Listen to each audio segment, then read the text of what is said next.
Hello everyone. अपने quadratic equation in one variable के दूसरे वीडियो में मैं आपके लिए लेकर आया हूं इसका एक दूसरा टॉपिक जिसका नाम है नेचर ऑफ द रूट्स।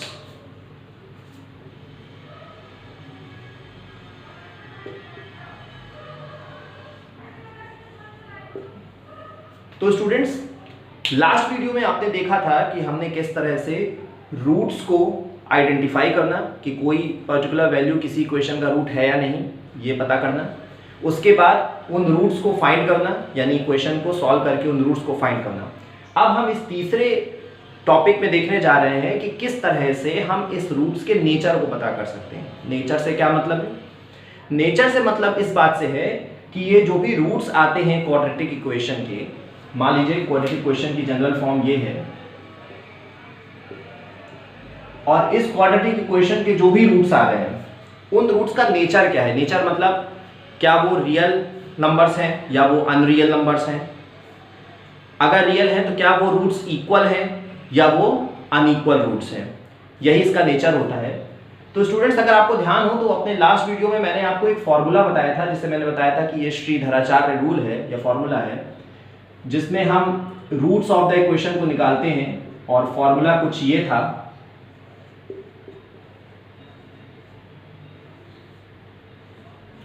जहां पर ये ए बी सी जो है ये इस इक्वेशन के कुछ कोफिशिएंट्स या कुछ वैल्यूज हैं। तो यहां पर स्टूडेंट ये जो आप रूट के अंदर ये वैल्यू देख रहे हैं बी स्क्वायर माइनस 4ac, इसे कहते हैं डिस्क्रिमिनेंट।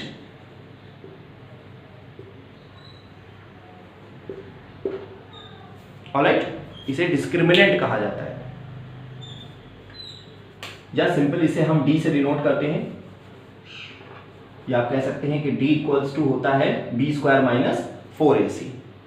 ये जो बी स्क्वायर माइनस 4ac या जो ये डिस्क्रिमिनेंट की वैल्यू होती है, इसको जब हम कुछ दूसरी वैल्यूज के साथ कंपेयर करते हैं तो हम देखते हैं कि ये नेचर ऑफ द रूट्स के बारे में हमें बताता है। कैसे?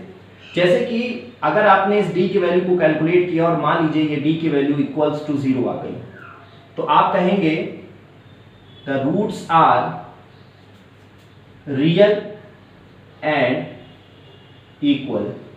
प्लीज इसे नोट कर दीजिए कहीं, ये बहुत जरूरी है।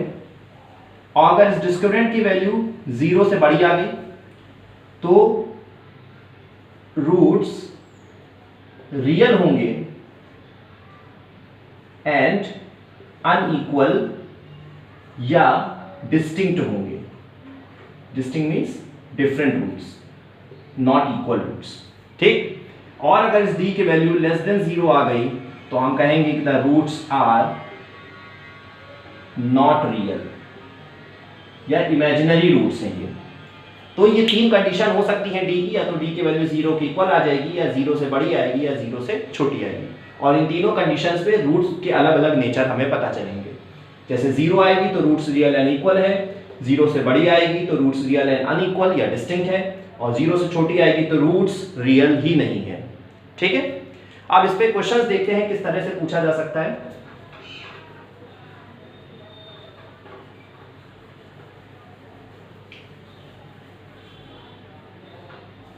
देखिए, जैसे क्वेश्चन है कि find the discriminant of the following quadratic equation and hence find the value of find the nature of roots. ठीक है? तो जैसे मान लीजिए क्वेश्चन आपको यहां पर दे दिया गया है, एक क्वाड्रेटिक इक्वेशन दी गई है 16x square minus 40x plus 25 equals to 0। ये इक्वेशन दे दी गई है और कहा गया है कि पता करिए कि इस क्वाड्रेटिक इक्वेशन के डिस्क्रिमिनेंट क्या होगा और इससे पता करिए कि इसके रूट्स का नेचर क्या होगा। ठीक है? तो चलिए हम डिस्क्रिमिनेंट की वैल्यू पहले फाइंड करते हैं जो कि होती है बी स्क्वायर माइनस 4ac। आप इस इक्वेशन को ध्यान से देखिए। अगर इस इक्वेशन को आप कंपेयर करते हैं इस स्टैंडर्ड फॉर्म ऑफ इक्वेशन से, जो कि क्वाड्रेटिक का एक स्टैंडर्ड फॉर्म ऑफ इक्वेशन होता है, तो जरा इसे कंपेयर कीजिए तो a की वैल्यू आ जाएगी 16, b की वैल्यू आ जाएगी माइनस 40 और c की वैल्यू आ जाएगी 25। ठीक? आप इसे कंपेयर कीजिए। अब आइए डिस्क्रिमिनेंट की वैल्यू निकालते हैं। बिल्कुल यही वैल्यूज रखते हैं।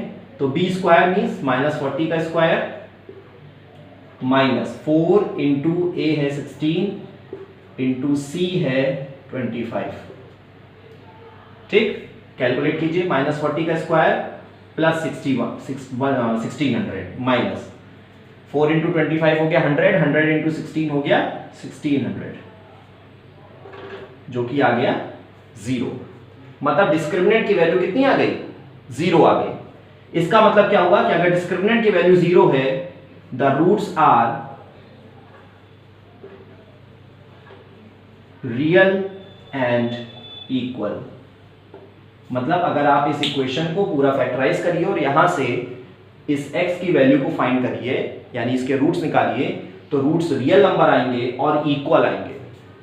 ऑलराइट, तो ये एक तरीका है इसको निकालने का, जिसमें आपने डिस्क्रिमिनेंट की वैल्यू को पता करके रूट्स के नेचर को फाइंड किया। आइए इसी तरह का एक और दूसरा क्वेश्चन देखते हैं।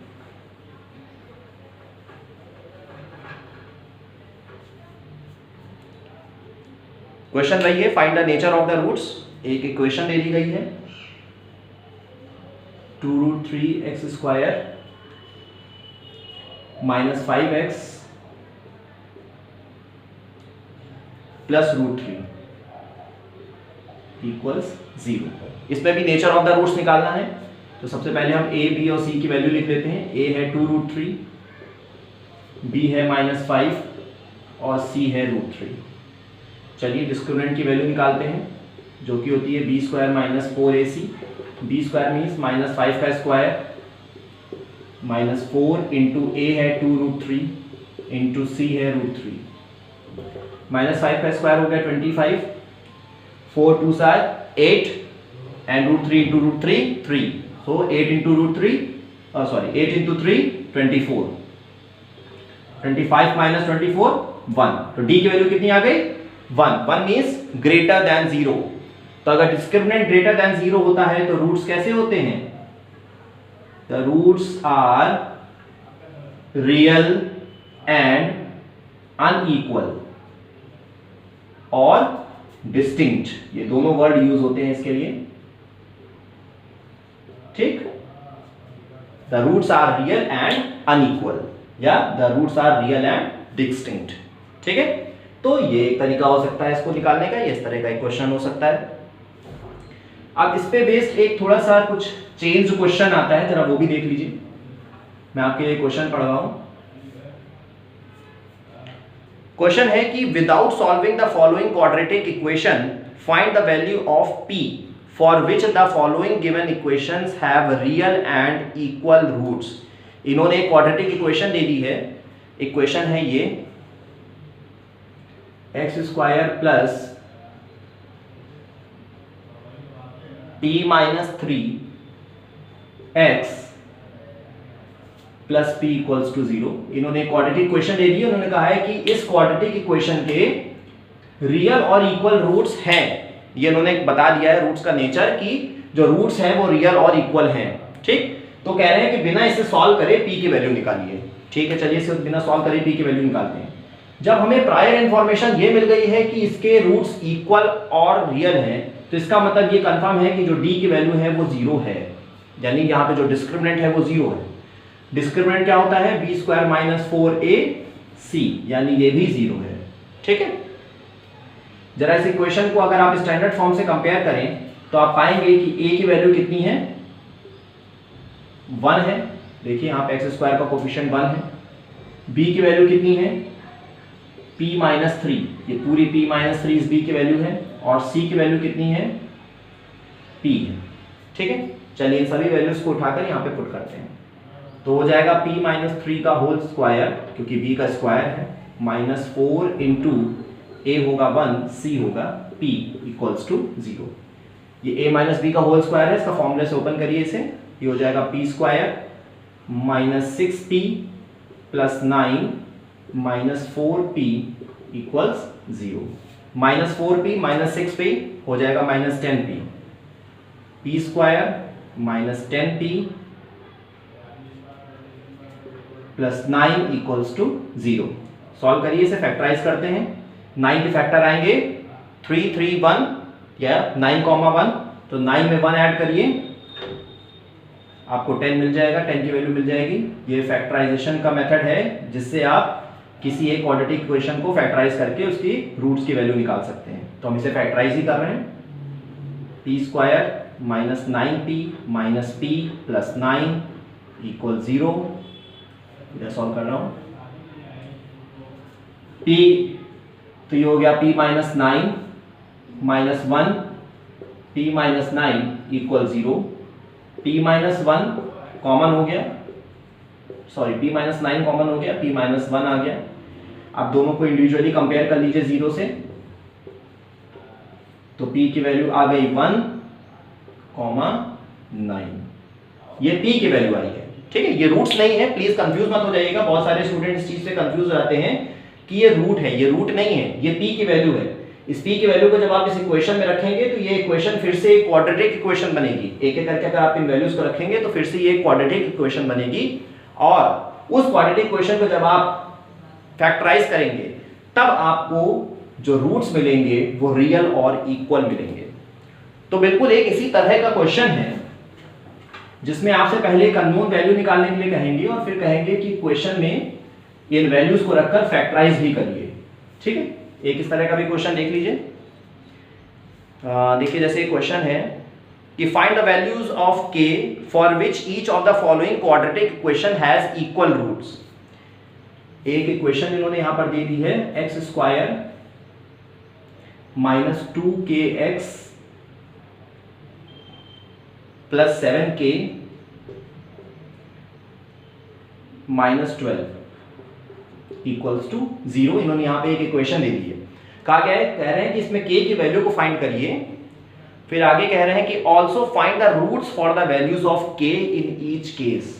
जो भी k की वैल्यू आए आप उसको इक्वेशन में वापस पुट करके इस इक्वेशन के रूट्स को भी फाइंड करिए, ठीक है। तो चलिए सबसे पहले हमारा काम वही a b c की वैल्यू लिख लेना। a है 1, b है यहां पर माइनस 2k और c है 7k माइनस 12, ठीक है। चलिए डिस्क्रिमिनेंट की वैल्यू फाइंड करते हैं।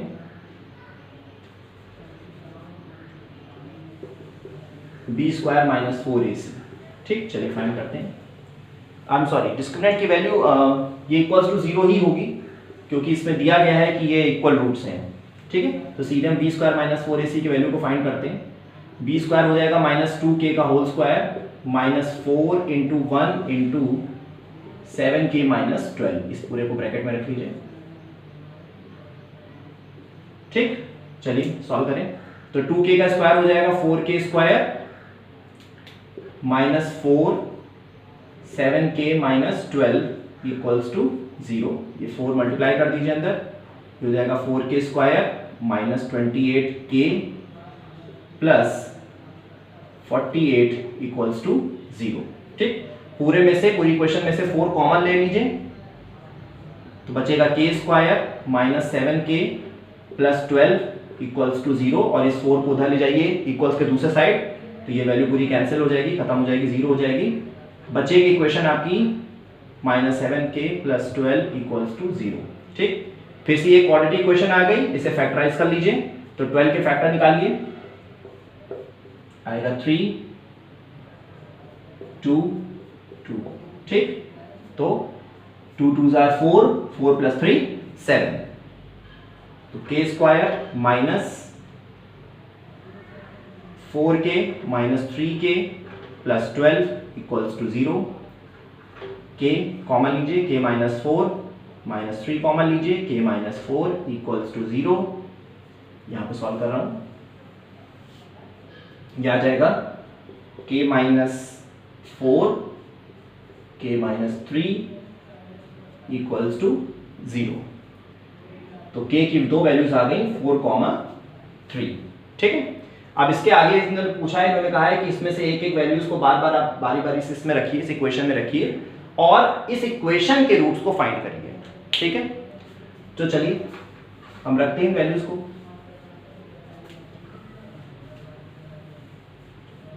तो k की हमारी दो वैल्यूज आ रही हैं स्टूडेंट्स, एक आ रही है 3, दूसरी आ रही है 4। तो एट k इक्वल्स टू 3 रखने पर देखिए इक्वेशन क्या बनती है।